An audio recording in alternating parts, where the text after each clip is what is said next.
So here's what happened. Back in the day, Finland's schools sucked on the level that ours suck on. When they tested the world's kids, both Finland and us were usually about the same, somewhere down the list of nations. But Finland didn't like that. So they tried some new ideas, and in no time, Finland shot to the top of the world. Their students were #1. How did they do that? That was the one question I wanted an answer to, and I went straight to see the enemy's Minister of Education. Before I could say anything, she blurted out their top secret. They do not have homework. Wait, so you reduce the homework you give them at school? Yes. They should have more time to be kids, to be youngsters, to enjoy the life. How many hours of homework did you get last night? About 10 minutes or something. 10 minutes of homework? Yeah.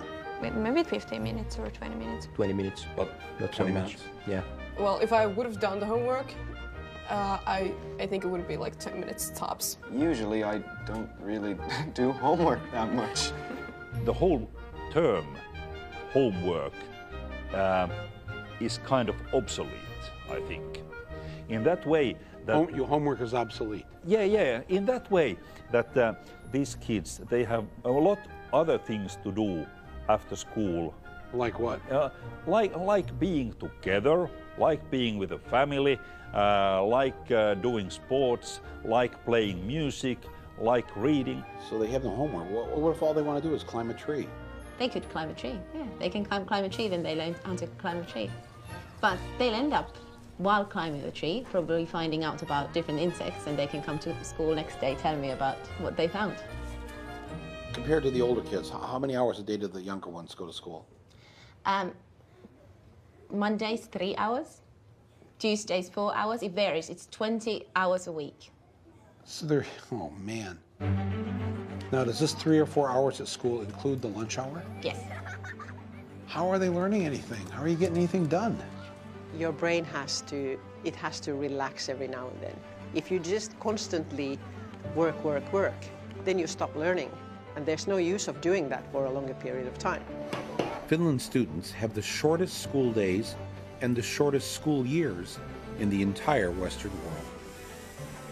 They do better by going to school less. How many languages do you speak?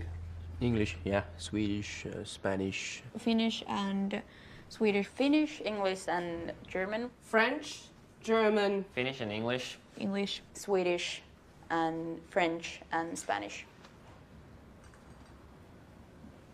So you were an exchange student in the U.S.? Yeah. When you got back here in school, what did you notice that you felt relieved about? No more multiple choice exams. No multiple choice exams here? Or very few of them, if any. Really? All of my exams in the U.S. How do you answer the question right if it isn't listed as one of the 4 choices? You write your answer. You have to know it, actually. Yeah. You actually have to know it. Yeah. If there was one thing I heard over and over again from the Finns, it was that America should stop teaching to a standardized test. Get rid of those standardized tests. National testing. The standardized tests. Standardized testings. What you are teaching your students is to do well on those tests, and you're not really teaching them anything. No, we are teaching them. We're teaching them how to flunk a test, and then a bunch of schools fail the test, and those schools are turned into charter schools, and then somebody makes a lot of money. But school is about finding your happiness, finding a way to learn what makes you happy. They figure now about 1/3 of the school time the students are in school is spent preparing for the standardized test.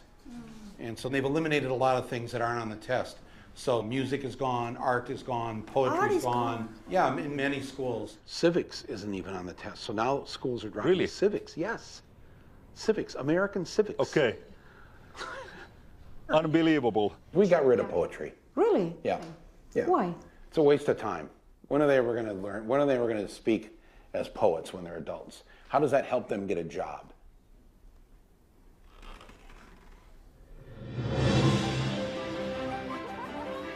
We try to teach them everything that they need so that they could actually use their brain as well as they can, including PE, including arts, including music, anything that can actually make brain work better. The children need to be baking, they should be singing, they should be doing art and going on nature walks and doing all these things, because there's this very short time that they're allowed to be children.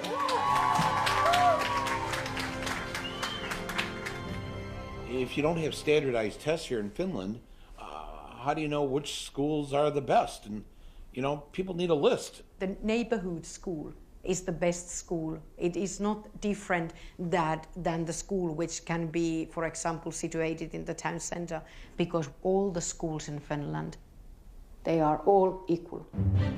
When we move to a new city, we never ask where the best school is. It's never a question. So nobody has to shop for schools. There's nothing different in any of our schools. They are the same. It is illegal in Finland to set up a school and charge tuition. That's why, for the most part, private schools don't exist. And what that means is that the rich parents have to make sure that the public schools are great. And by making the rich kids go to school with everyone else, they grow up with those other kids as friends. And when they become wealthy adults, they have to think twice before they screw them over. In the United States, education is a business. There are corporations making money. Here, it's so student-centered that when we had to redo our playground, they had the architects come in and talk to the kids for the playground. Were they listened to? Yes, yes. There are things on our playground that the students really wanted. Being in school here is more independent. We're treated more like adults than in the United States. Yeah. I mean, we don't need a hall pass to go to the bathroom during class. Yeah. We'll see students commuting on the subway, even as young as 7 and 8, going on their own to school. When I started doing teacher training practice back in the US, I was in these certain neighborhoods teaching these kids and telling them, you can be anything you want to be when you grow up. This is kind of a lie. And when I came to Finland, a lot of my teaching is based on what the kids want and what they see for their future. So it doesn't feel so false to say you can really be whatever you want to be when you grow up, because they're making it happen already. They already have such power.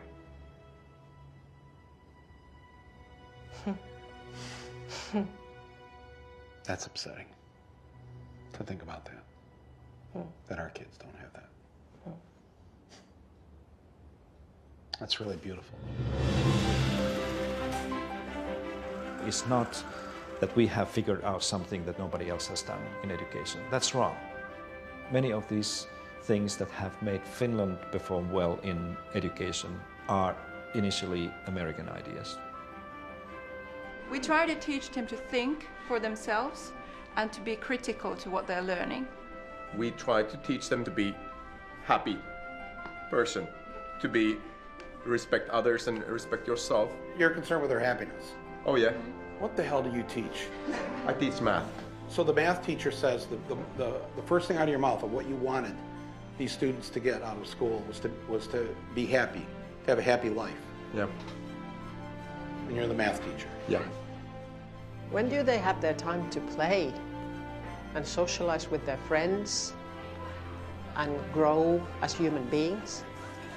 Because there's so much more life around than just school. You want them to play? I want children to play. And that was the principle. I'm planting the American flag right here in the middle of your school and claiming this great idea for us. Thanks for stealing it. Yeah, that's how we roll. All right.